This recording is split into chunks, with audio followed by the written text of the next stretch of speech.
What's up, everybody? Welcome to the Real Estate Reserve Podcast. Jason Dalen at Hard Money Bankers, Ian Horowitz from Equity Warehouse. If this is your first time tuning in, welcome. I promise you're going to have a lot of fun. We're definitely going to have a lot of fun up here. We got a great guest we're going to interview in a second.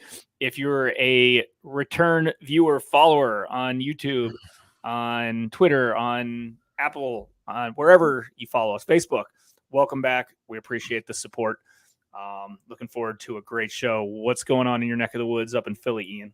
Dude, I think we finally have our first official podcast sponsor. One of our tenants here on site, they have a podcast about golf, and they've been working with this company called Mason-Dixon Distillery, and they literally showed up today and swag bombed the shit out of us. They gave us hats, they gave us T-shirts, they gave us bottles of bourbon, all kinds of fun stuff. So big shout out to them. That was absolutely awesome that they just showed up. Other than that, it's cool here, summertime. Waiting for some rain to blow in, and it kind of like reminds us of the market and where we're at today. Some days it's hot, some days it's cold, and it's been a really interesting market over the past few weeks. I know it's been a little bit since we've been on here to talk about that, but man, it's been a crazy first half of the year. I can't believe it's already been the first half of the year. So, no doubt. All right, well, without further ado, let's bring on Fred. Fred, how you doing? Why don't you maybe just do a quick intro, a little bit about yourself and your company, and we'll go from there. Yeah, no worries. So, hey guys, my name is Fred Warter. I'm an investor. I own a small little boutique investing company called Joe Homebuyer, based out of Fresno, California. We flip, we do wholesale deals. We own about 55 rentals that we manage on the other side of the coast over in Rochester, New York, your side of the country, and starting to work on building a little bit of a lending portfolio as well. And we're applied for a Reg D fund right now. So exciting. Nice. Yeah, sorry. I'm trying to get this thing shared out there because that's our favorite thing to do, because these shows happen with the viewers and we like getting good engagement. And I didn't even get a chance to go through your last name. We say your last name the same way we say water here. Warter. The same way they say it in Philly. So either way, I did have a chance to meet Fred. We were out in Fresno. That's actually interesting. I'd never been to Fresno before, and you guys literally grow all the food. I know you're a transplant, but you guys literally grow the food for the whole United States is what I found out. I was like blown away when I was out there in Fresno. Yeah, massive ag market. The Central Valley of California is California raisins, nuts, oranges. You always think of Florida, and coming from the East Coast, I remember all the cornfields there, but this is predominantly an ag economy here. Yeah, no, that was definitely wild to see all that. And then it's like interesting to think, and I mean, we're just kind of jump into it, and then we'll go back on some of your backstory. But like, when you think about California, and Jason, I'll ask you, what do you think about California? You think about $1 million homes in like Newport Beach and LA, and you get up to like the Valley, it's a lot more affordable housing. Like, what's your average house price in the market that you operate in Fresno? 280 to 350 if you're going to get a house that's not a new build. And the new build prices are starting to come down significantly. They have to build to a smaller dollar amount after the rate changes. Yeah, no, that's it's definitely interesting. And like most of the demo, I'm assuming, is farmhands, and that's I guess the predominant. You know what we got is after COVID, people started coming here in droves from LA and from San Francisco. So Clovis, which is the next city to Fresno, it's one big city. Clovis is just a spinoff. Some of the top schools in America. So it's become a really good place for families to come. Corporations are starting to move in, the ones that don't flee to Texas, but it's a very right-wing area of California. So when you think of California, Fresno and this area of the Valley, very opposite in every way, shape, and form. How'd you, let's talk about how you got into real estate. You have a pretty decent resume. How long have you been in real estate? I bought my first 3 rental properties after college, 20 years ago. That was an absolute nightmare.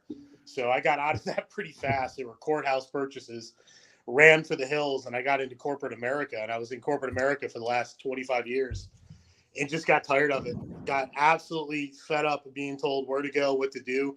And I was at high-level jobs. At one point, I was the CEO of a installment lending company out of Texas and Oklahoma. So I got into consumer finance, and I played in that niche for years, and companies kept moving me around, and I kept getting headhunted, and I've moved 9 times. And man, the higher you get in the pyramid, the worse they treat you is what I found out. So I started looking at businesses, and I was talking to my wife, like, we need to go off on our own. And real estate just was the easiest barrier to entry. It really was, and then I started doing some research. And my last job, I got recruited to be the head of a private fix and flip lender out of California to run the whole portfolio. And I had no experience with fix and flip loans. So I sat there and I watched, 300 loans come across my desk that, 1, I was doing all the marketing for, 2, we were underwriting, 3, we were lending and collecting on. I'm like, man, I could do this. These people have similar credit reports to me. They have similar cash in the bank than me. Man, what's stopping me from this? So I bought a couple rentals, and then I just quit, built a team, got a business partner, and said, I'm going to go off and do this on my own. Nice. So let's talk about the first deal that you bought.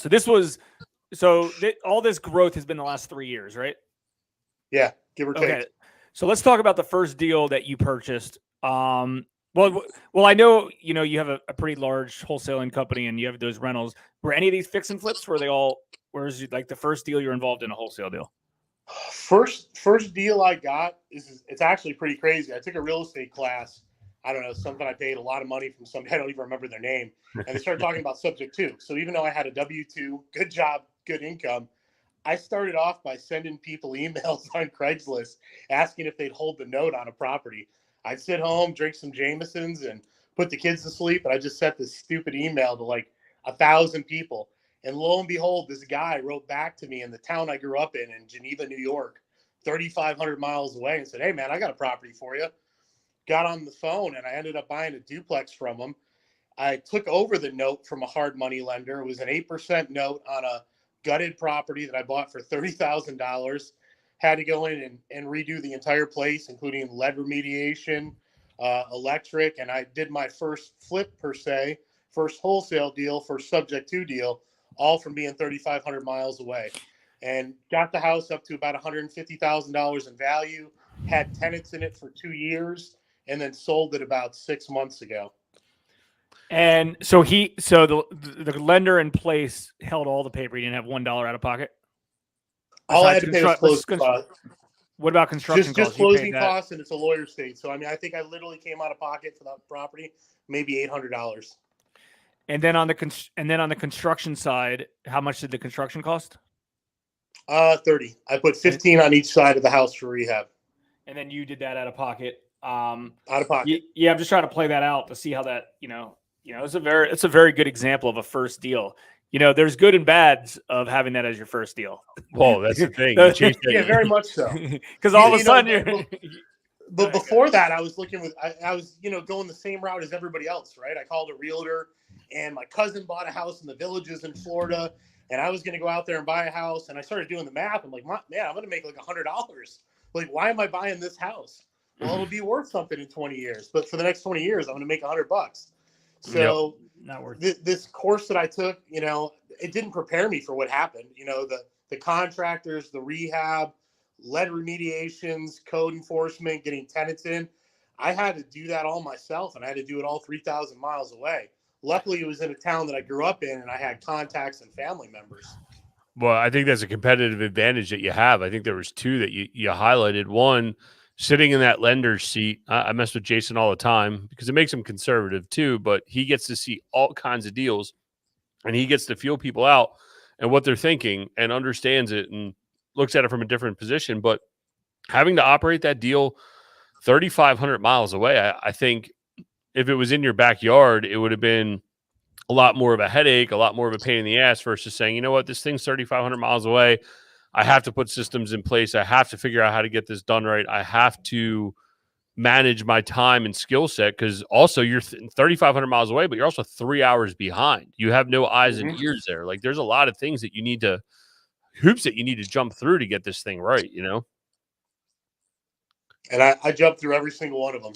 I've never done anything easy the first time, but there's also the economics in New York versus California. So, California average home price for me here is $280,000 to $350,000. If I'm going to rehab, I'm going to have to put $30,000 to $40,000 into a minimum. New York, I can buy a house. It's not going to appraise a ton in value, but it only takes a little bit to get in. So I go back to that barrier of entry comment. I bought a house for, $30,000 with $800 down, another $30,000 to rehab both sides. I had cash for that, but borrowing $30K when you have a job isn't the hardest thing to do. So the capital and the economics of all of it just made it that much easier. I just had to learn the logistics side. And to your point, I got to get up at 4 a.m. because my conversations with contractors and everybody else start at 5 a.m. California time. Yeah, man. And I also think, it's funny that granted it's New York, but it's not that part of New York. No. When you're not in that part of California, but whatever, like politically, forget the states. But on the other side of that is like, I think being in California, it forced your hand, and we see it a lot here in Baltimore and DC. You get all this New York money that just floods to Baltimore, and then these people, they make so many stupid mistakes because they're like, well, it works here in New York, so it has to work there in Baltimore, but that's also not the case, right? And I think, recognizing that you're investing in something that many miles away, I'm sure it streamlined management processes, it streamlined your cash flow, right? Like your cash, you might make more cash in California, but then your cash goes further in a different state. And I think someone says it pretty good. They're like, live where you want and invest where you're going to make money or something. That's somewhat the quote. I'm butchering it. But I think you're living that to the fullest. And I think being in California probably forced your hand to look elsewhere, so it's, it does. California is more about the short-term win right now, where New York's the long-term play. You can make really good money on a flip in California, whether you're in LA, whether you're in Fresno. The minimum, probably 30,000 is where people start on a flip if they're safe and they're very, it's a very easy flip. But you can get up to the 6-figure mark. I'm not going to get that in upstate New York, but I can get an inexpensive rental property. I can get a good quality of tenant in there, and I can get a property that 10 years might be worth $10,000, $15,000 more. So it's the short term for the long term. Let's talk a little bit about the wholesaling operation. How you got started with the wholesaling operation? Like, did you kind of did that fall into your lap? Were you like, hey, you know what? I want to set up that, because I'm always impressed with wholesalers in general, because the real wholesalers, I'm not saying like the ones that like have a deal here and there, because there's a lot of things that you got to be good at to be a proper wholesaler, a real wholesaler, someone who's out there finding good opportunities every day, and also has a good kind of loyal list of buyers that they can sell stuff to. I'm thinking of a few operators here locally in our market that are still in business, and there's maybe 2 or 3 of them, and I'm very impressed in their operation. Like, I don't know that many full-time flippers in our market right now that are doing 100 deals a year. They were when cash was free and deals were all over the place. But now the ones I'm the most impressed with are some of these big wholesaling operations, how they're finding opportunities, how they're, there's a lot of moving pieces. I think a lot more moving pieces than one might think. So I'm curious, how did you? So it's not easy. Yeah, that's a great way to put it. Go ahead. Well, you see a lot of, if you go online, you see a lot of kids standing in front of planes and cars, and they claim they're 7-figure wholesalers. I have the P&L and the tax return to show that we have a 7-figure business, and it's a beast. It's a beast to manage. It's a beast to operate. So one, you have to be good at marketing. You have to be really good at marketing. You have to be extremely good at data analytics. Then you have to be able to sell. You have to be able to train. You have to be able to teach, because if you're going to be at those numbers, you can't do it yourself. How I got into it is the private lender I worked for, he was a flipper, and he got pretty smart. He said, if I'm going to flip houses, I'm going to find a wholesaler, bring him into my house, bring him into the company, and we had a wholesale division. So while we were lending money to flippers, the owner was actually actively flipping 25 properties a year, finding them off market. Well, myself and the gentleman that ran the wholesale division decided we were going to partner up. I have a sales, growth, and marketing background, in corporate for 20 years, and he'd been wholesaling for 5. So we both walked out together at the same time and started our own business. And it started off with my Amex, and first thing we bought was Deal Machine to start driving for dollars, and started pinning properties, started making phone calls, got 1 deal in the first 60 days.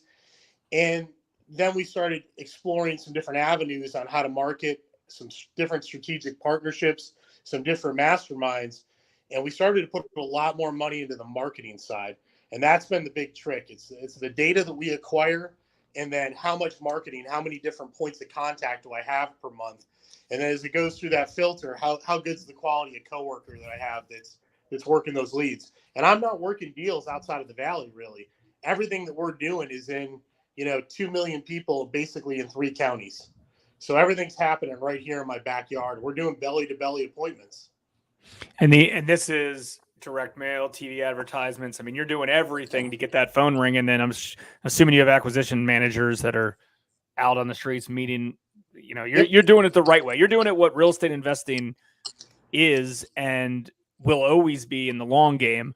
So many people are real estate investors buying crap off MLS, and when the market's really, really hot, they can do that. But guess what? They're all gone. They're out of business. Like your skill set, which is why I'm so impressed with operators that can build a business like that.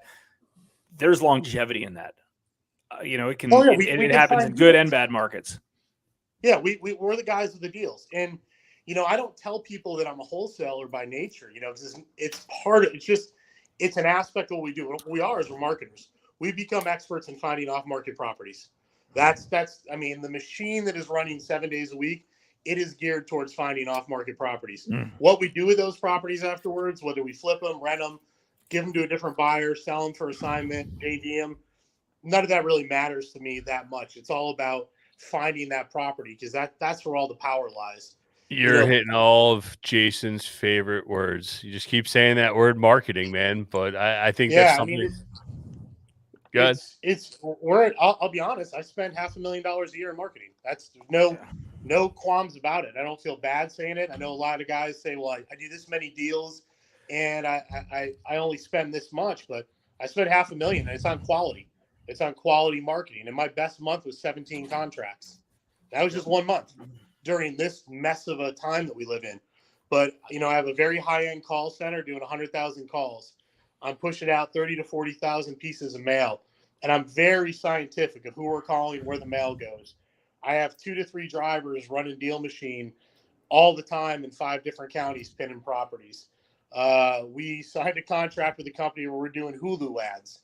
So any type of connected TV that has paid ads, we actually take our data list, give them to the company, and those are the clients that are watching them. So if I pulled 100 names off a prop stream, gave them to this company, you're going to see us on an ad talking about buying your property.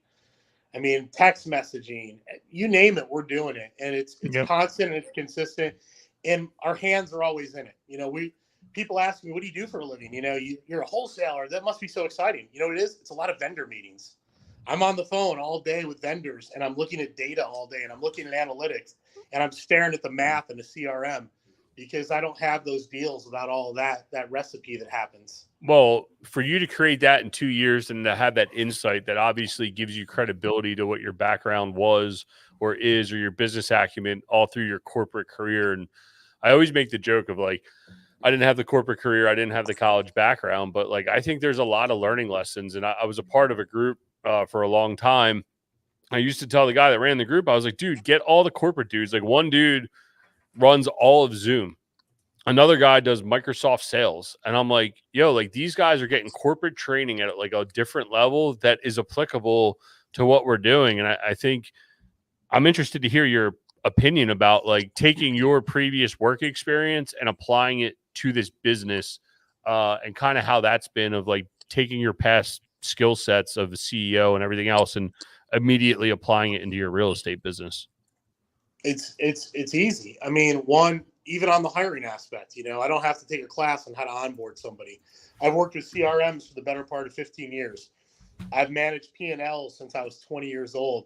So I think a lot of the parts, a lot of people can get into wholesale because they know somebody that wants to sell a property and they're really good with people, but they don't have the business acumen. So I have people skills, and I also have a business partner who's probably one of the best salesmen on the West Coast. So you combine that with the business acumen and the experience, it makes it that much easier to scale. And every job I ever got hired for was to grow. I would get CEO. What's your job? To grow. I'd have to stand in front of a board and, how much did you increase profits? So to understand that, it makes it really easy for me to scale a business. I know where I have to put my money. I know where I have to invest it. And I know what I should get back on it. It also allows me, because I've dealt with so many vendors over the years, to know who's bullshit and who's not. Because you guys know this. Everybody in real estate is selling you something. Everybody. Whether it's coaching, classes, there's always something for sale. So being able to really sit down with a company that you're going to pay $10,000 a month to for direct mail and understand the quality of their mail house, how it works, that's a skill set unto itself. And that only comes with reps. So I got to this job and I had reps and all the right things, I think. Yeah, that definitely makes sense. What, a little more of a niche question. What do you think the best marketing piece is right now? Like what's working the best for you right now inside the wholesale business to generate leads? Top 3 right now for me are web and PPC gets us the best quality leads, but they're not, even with our amount of spend, they don't come in all the time. So as long as you're extremely reactive when that lead comes in, you'll find the best deals, the quickest ones to get on paper. The next is direct mail. Direct mail still works. A lot of people pulled out of it because mail prices go up. But when that customer is contacting you, there's intent. They're reaching out to you. And then cold calling, but it's got to be a qualified cold call company. It can't be just somebody ripping through a list. It's got to be scripted. It's got to be well presented. And there's got to be intent behind the calls. Yeah. It's interesting because it's the 3 basic. I mean, Jason, you've been in probably real estate the longest out of all 3 of us. I mean, that hasn't changed. Cold call, maybe a little bit in PPC, but like direct mail has been around forever, dude. Offline stuff works. Back in the day when we were doing more scale, it was a lot of door knocking. And I mean, that's sweat equity. That's cheap and inexpensive, but it takes time. But point is you kind of do it all. And it was, it was funny. It was back in the day, it was just blanketed. And this was before kind of bandit signs are hard to keep out these days and put out and stuff like that with fines. But back in the day, it was like, you kind of like old school home improvement contractor stuff. You roll out there with a door hanger, you put the door hanger, you put a bandit sign. The next day someone comes, bangs on the door, right? And it's like, hey, I just want to make sure you got my door hanger. Then you follow up a direct mail. And, everybody wants to know what's the secret sauce for finding deals. And it's, treat it like a business, treat it like a deal finding machine. And that's what it is. All of these work. I mean, I go through in my hard money lending company, I can look at my Excel spreadsheet, right now of like everything that we have. And it's like past client, mortgage broker, responded to an email broadcast, a lead source that we buy leads for, a referral from this person. And, it's everything. There's no right way to do it. It's everything. And I think a lot of people that maybe if they're not just getting starting, but newer people that are struggling, it's like, you got to, just like anything else, you open up a store. People aren't just going to come into your business just because you open up a store, right? Like, if you need to market and you need to get people, get people into the door, and you got to have to, create a budget. And depending on what your budget is, there's a lot of low hanging fruit. There's some cheap advertisement ways to do that. But as you grow and you create, with that budget and you grow with that budget, it works. Start small and then work your way up over and over. It's not like overnight you were like, oh, hey, let's put $50,000 into marketing today. You probably started at $5,000 a month or a few $1,000s a month, and then you scaled your way up as you saw fit. Yeah, you dial it. And then you also got to pay attention for diminishing returns, because every point of marketing is going to have a threshold where it's just not going to return.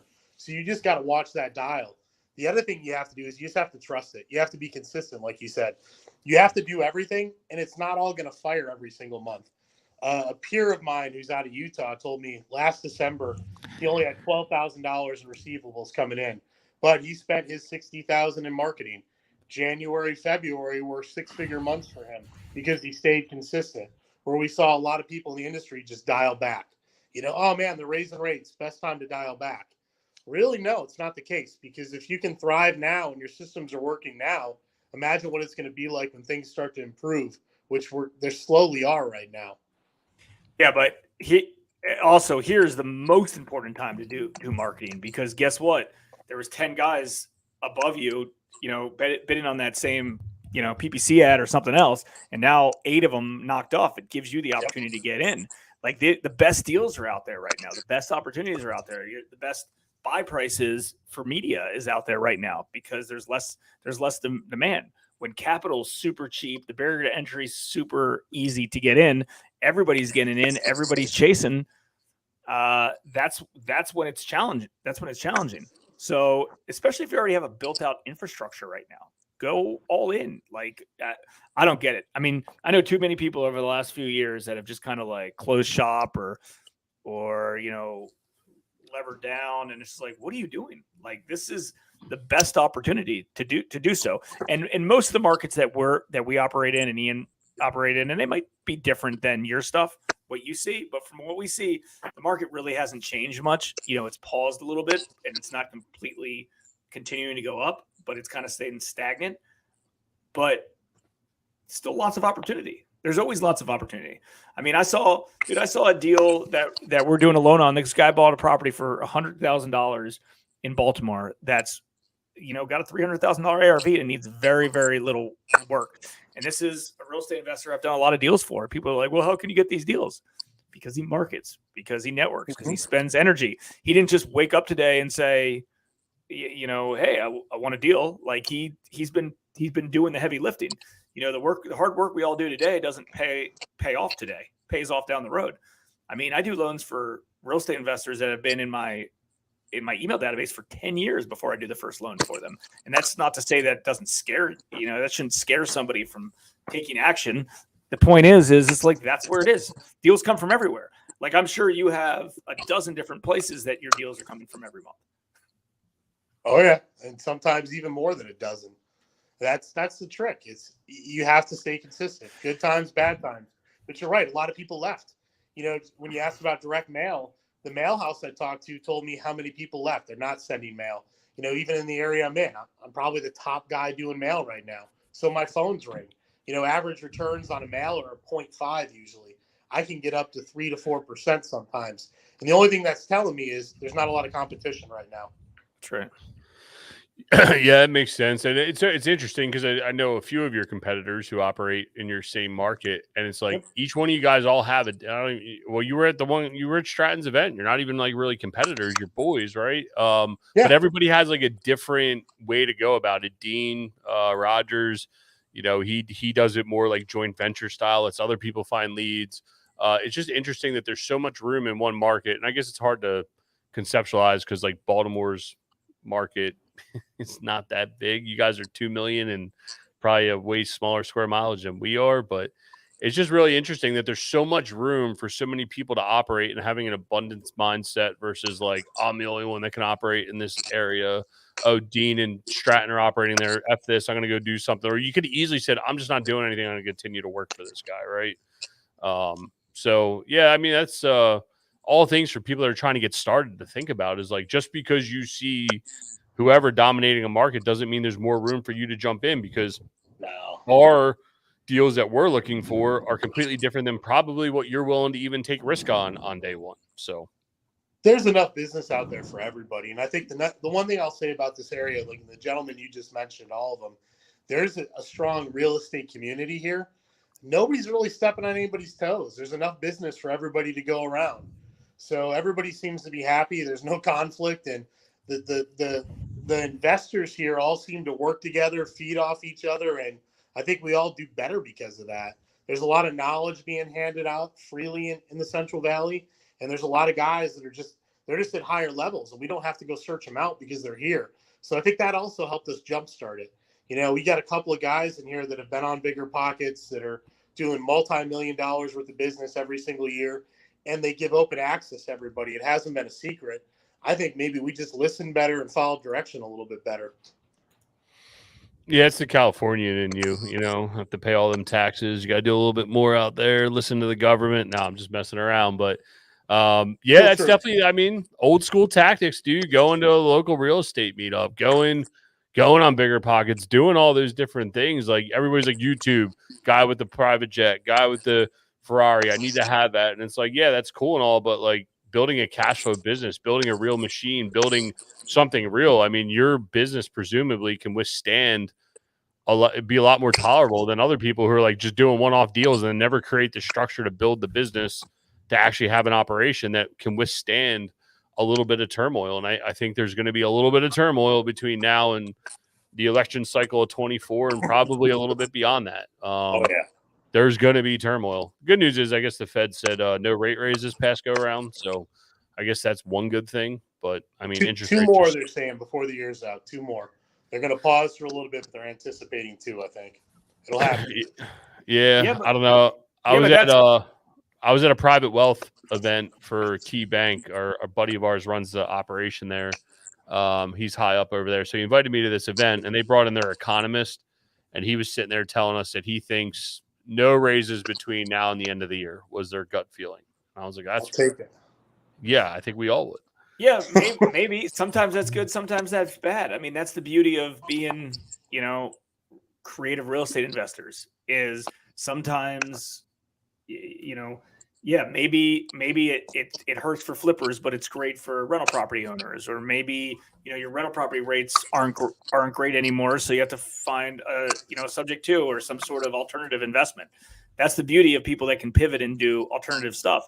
I mean, inside our business, I don't mind rate hikes because that just pushes the institutional capital out of our space, out of our way, right? So, I mean, but there's others, there's other sides of that, right? Like if the market kind of, decreases, on the front end, it's like, okay, this is a good thing. There's more potential buying opportunities. There's more, there's more good loans that I could potentially do. But on the back end, but the exit strategy for some of my clients are harder. Right. They're having a hard time getting out of these deals. So I don't know. I think no matter what happens in the economy, whatever happens on a macro level, you can be creative in figuring out a way to adjust inside your business. And it also differs per geographic area that you're in. Right. Like I know investors in like Cincinnati and they're like, we can't buy fix and flips, but we can buy rental properties all day long. That cash flow a hell of a lot better than your DC investors who can't buy cash flowing properties. They can only buy fix and flips. So I think by understanding that and knowing I guess just kind of knowing how to structure it and being creative and disciplined and understand your business model, that can go a long way. Because if any of us had to shift, let's just say wholesaling became like illegal, completely illegal, right? That's okay. You got another line of business that you can ramp up. Same with me, same with Ian, same with hopefully everybody who's watching or listening to this. That's important. If you have all your eggs in one basket, you're going to get yourself in trouble. Well, you said an important word earlier. I think it's the difference between the people who are winning and losing. Pivot. So it's something we've been taught. Our mentors taught us that you just have to be able to shift and turn and ebb and flow. Again, we wholesale, but we also flip. We've built a portfolio of close to 50 rentals just for that problem. Just if it ever happened, if something comes down, the hammer falls here. If the hammers fall on the rentals for some reason, we still have the flipping business here. We're going to come up with a fund probably in the next 6 months. That's the additional pivot. It's you insulate yourself from all of these things. And again, if I go back to it, what am I really good at? What is my team good at? Marketing, finding off market properties. There's always going to be money for that. And if it's not properties I'm finding, I'm going to take that same funnel and I'm just going to try to find investors. If I build a fund, I'm just going to reverse engineer that for investors. Yeah, I think that's right. I think it's like you understand your best skill set. We are good at buying value add properties because construction's our first go-to. We might suffer in other areas and we might have not suffer, but like it takes us longer to do other things. But ultimately, that's our skill set that we provide to our investors. Your skill set that you provide to your investors is being a great marketer and finding off-market deals. And that's the big difference. I think that's what Jason was getting at, is the big difference between pencils up and pencils down. I always find it funny when I talk to brokers, because that's my best deal source, is, oh yeah, a bunch of people said their pencils down, they'll be back in the game like midsummer. I'm like, what does that even mean? Right? What does that mean? Yeah, it doesn't mean anything. And I'm like, it's funny because all those same brokers are bringing me the best deals. I'm like, yeah, dude, like that deal doesn't work right now. Like, are they open to owner financing?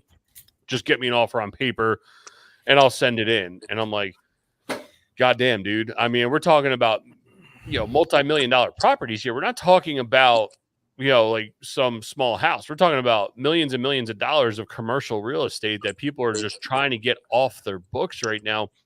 And it's everywhere. And that's the difference between being pencils up all the time and being in tune with the market. And I think that's where your lender chair pays off really well to you. And, Yeah, sometimes I'm jealous of where Jason sits in the lender chair because he sees more deals than I do.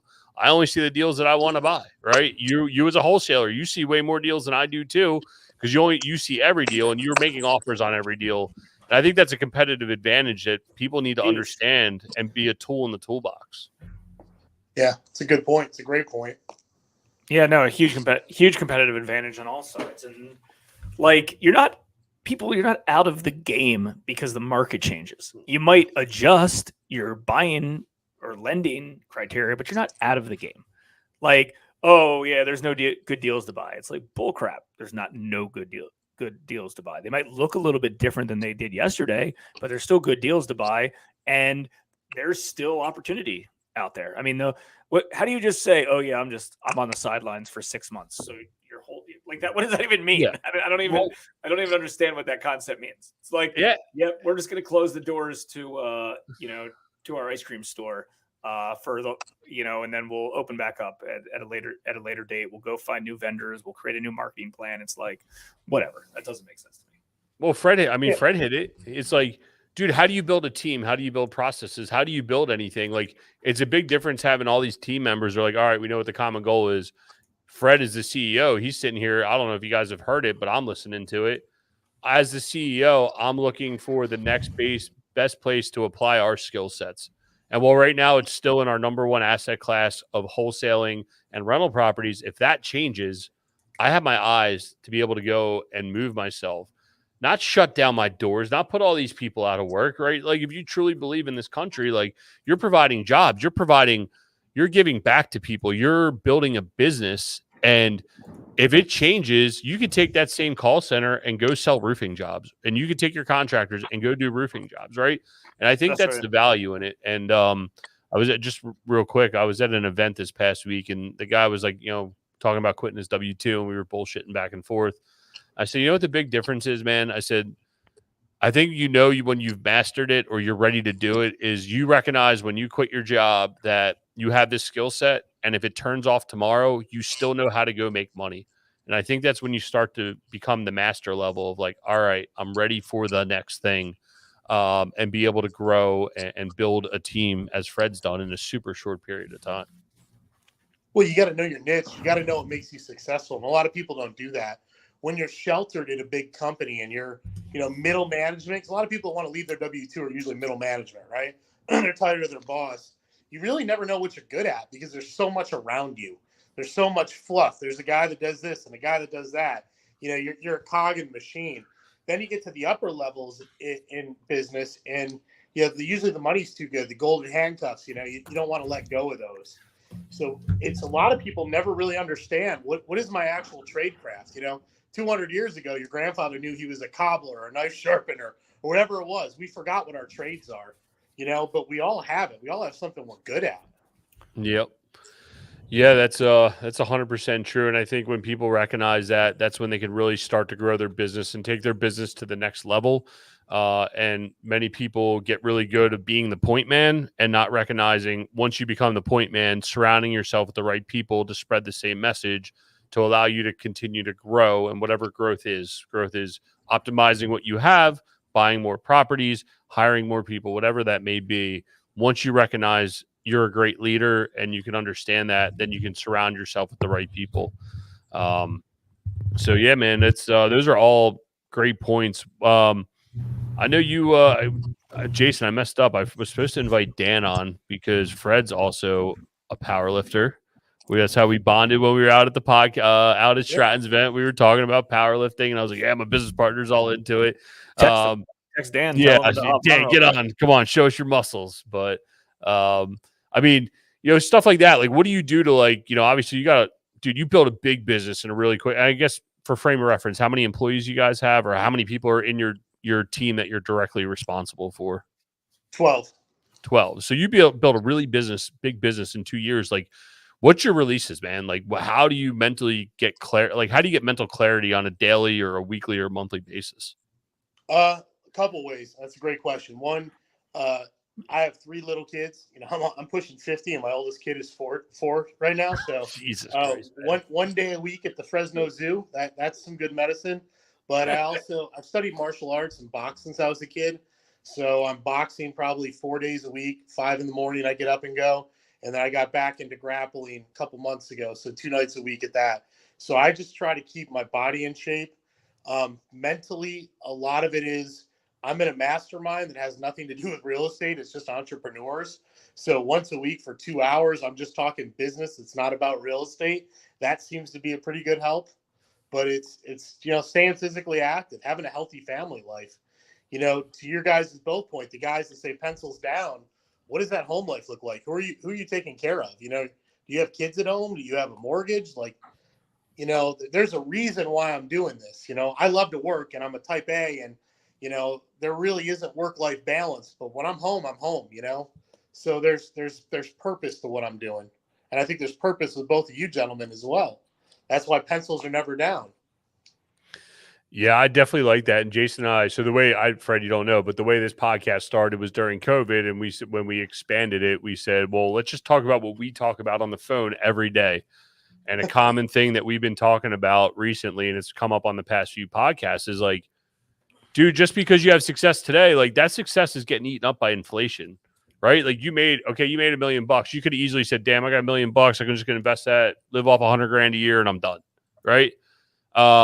And Jason and I talk about is like, dude, you made that $1 million, like make that $1 million into 5. And now's the time to make that 5 into 10. And guess what? In 20 years, that thing turns into 100 really quick. And you don't even realize that. But when people say, yep, I made my first $1 million, I'm going to shut it down, go take care of family, do my thing and whatever else. And I get it. Things get neglected as you're going up the chain.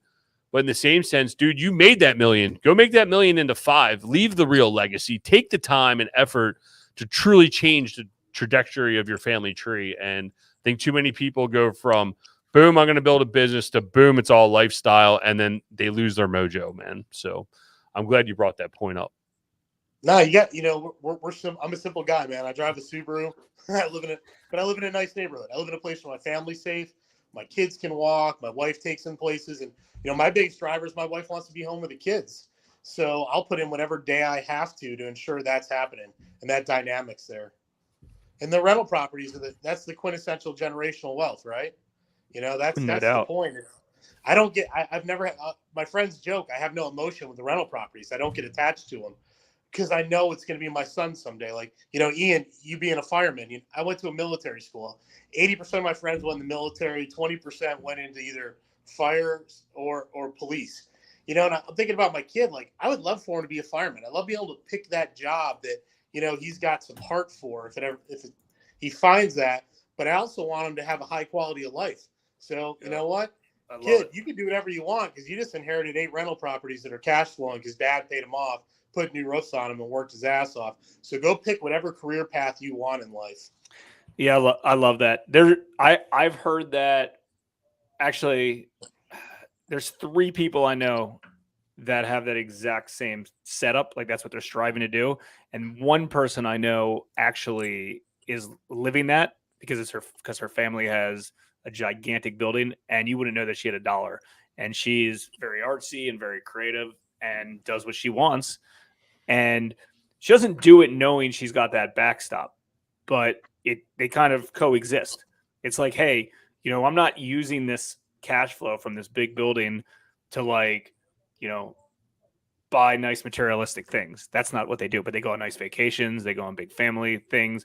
They do stuff like that. And I love it. And my buddy told me about 10 years ago, he owns a bunch of rental properties and one in particular he really liked. And he was like, I don't know if my son's going to move back into this area or not after school, but this is a good spot to have. And I want him to be able to do whatever he wants with his life, knowing that, he has this cash flowing machine that he could utilize. And if it's kids are raised the right way and it's presented to them at the right time, number one, they're not going to need the money, right? Because they're probably going to be successful in their own being, but it's a peace of mind for us as parents to have that ability, and hopefully we teach and raise them the right way that they're not assholes.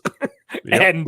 and they use that as a leverage. They use that as a leverage piece. And no, that's good. I like that. Yeah. I agree.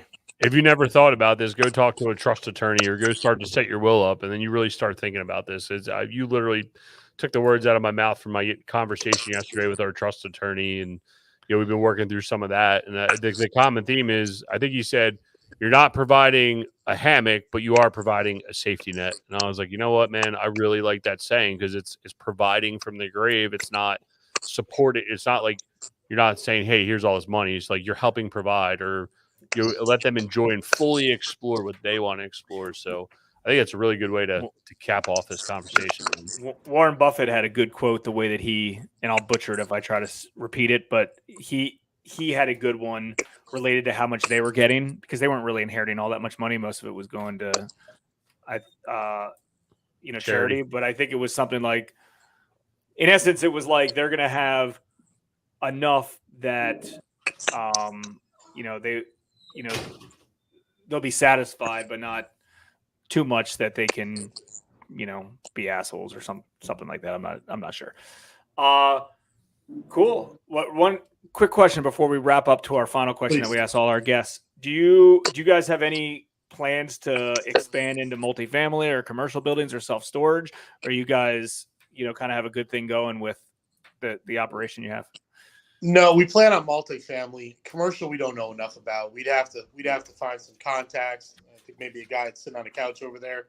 Maybe if he lets me hang out with him for a couple of days, if I fly back to the East Coast, I could learn about it. But we just don't have the experience. We know what we know right now. We're starting to understand multifamily, so that's the direction we'll push, but not quite yet. And that's what gets, almost being 50 gets you, maturity of saying, I know what I know, and I don't know what I don't know. And 100%. That's 100%, dude.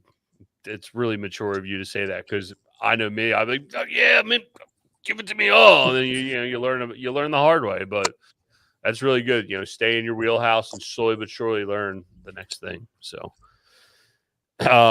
yeah, man. So the one thing we like to ask everybody that comes on, and I know we all ask you about mental clarity, but like, what's the one book or like podcast that you like to listen to, or that you think everybody should listen to or read? I go back to Robert Greene's 48 Laws of Power. I have a daily Robert Greene journal that tells me one of his writings every single day that I read and meditate on, and it's saved me more than once. You got to have a code of ethics to live by. You got to have a code, man. We go back to talking about like great grandfathers having a trade. The other thing we gave up as men and as fathers nowadays is having a code. So that book it codified a lot of my behaviors. I act a certain way, I talk a certain way, and I treat others a certain way, and I raise my family a certain way because of that book. I need to read that one. I don't think I've read that one yet. 48 Laws of Power, man. It's one of the greatest books ever read or ever written and read by me. I'm in. I'm going to put it on the list. What's dude? We really appreciate you coming on. I know we had a little scheduling issue there for a second. What's the best way if people want to get in touch with you, want to learn about more how, like, you wholesale or rental properties or what you got going on here in the future? What's the best way to find you on the internet or get in touch with you? You can hit me up on LinkedIn, Frederick Warter on LinkedIn. I'm easy to find. But I also have a page. It's called investjhb.com, Invest Joe Homebuyer. All that is we use it for our buyers list, but anybody that registers on it, myself or my business partner will give you a call. If you want to just talk, we're always working, so we're terrible networkers. So if you want to learn about real estate, just hit us up on there. We have nothing to sell you. We don't. I don't have classes. I'm not a coach. But if you want to get started, especially if you're in corporate and you just want to get the hell out of there and do your own thing, I'm more than happy. I probably take 5 or 6 phone calls a week from people that have heard my story, or they want to learn, or they're in a real estate business and they want to start to, get it where it's a little bit more stabilized. We're open books, man. I just want to help. Hell yeah, man. That's awesome. And it's good that you know your niche of people who will resonate with you, because I always get the firemen, cops, and military to say the same exact thing. So that's smart of you. So Fred, thank you, gentlemen. Fred, yeah, this has been great. Absolutely. We certainly appreciate it. And maybe we'll do another follow-up episode, maybe in a year from now. Check on progress. Things are changing. Where everybody thinks they're going to be a year from now, it's usually completely different, as your momentum takes you into funky spots, which is typically a good thing, because momentum is good. It's just different than sometimes we attend. No, thank you. This has been a pleasure. Ian, getting to meet you a while ago, you said a lot of things that resonated. You're a pretty cool cat, man. So it's an honor to be on this podcast. I told you to end this podcast 2 seconds ago, man, but I appreciate it. I will say thank you, which I don't do a lot. So thank you. I appreciate the kind words, and Jason, glad we left a lasting impression. So thanks, Fred. Appreciate it. Hey. We'll chat soon. Have a good one, gentlemen. Bye. Thanks for tuning in to the Real Estate Reserve podcast. Do us a favor and like, comment, and share our broadcast. It helps the algorithm and helps us spread the word too. Till next time, thank you for tuning in.